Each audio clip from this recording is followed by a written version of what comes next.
Good evening. Thank you for tuning in to Anderson Cooper on CNN. Joining us tonight we have the 2018-2019 Theater Leadership Council presidential candidate, Ryan Cowhey. Thank you for joining us, Mr. Cowhey. Thank you for having me, Anderson. Since we don't have much time on air, let's get right to it. What are your plans for new students of Cy Ranch Theater? I plan on making more socials this year, kind of like a meetup and hangout throughout the entire year. I also plan on making an informational meeting for all incoming freshmen and new students of theater, going over how to get thespian points, to even making a tour of the auditorium and any other questions they seem to have. Very interesting. How would you make the theater a more welcoming place?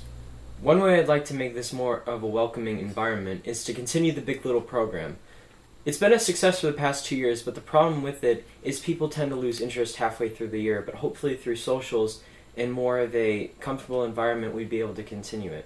A similar connection I had with it is to introduce middle school students to high school students, and through that I'm hoping that we would be able to further interest them in theater arts and have a more comfortable setting when they do come to high school and help build our program.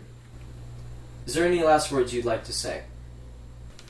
All I can say from here on out is that I want to be the president for every single person in theater. It doesn't ever feel good to be excluded or feel left out of things, and I can say for myself that I've been very blessed to have been accepted, but that's not the story for everyone.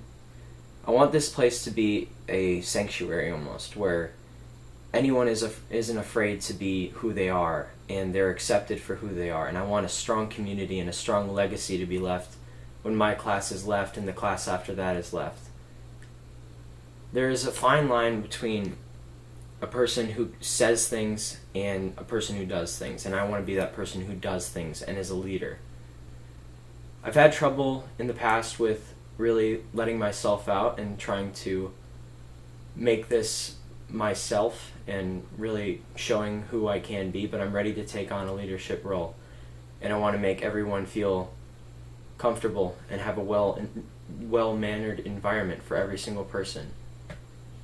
So all I can say is I'm here for everyone. Thank you very much for coming on, Ryan. I wish you luck in the race. This is Anderson Cooper with CNN. Good night. One more thing, Anderson. We are CR. Escalate!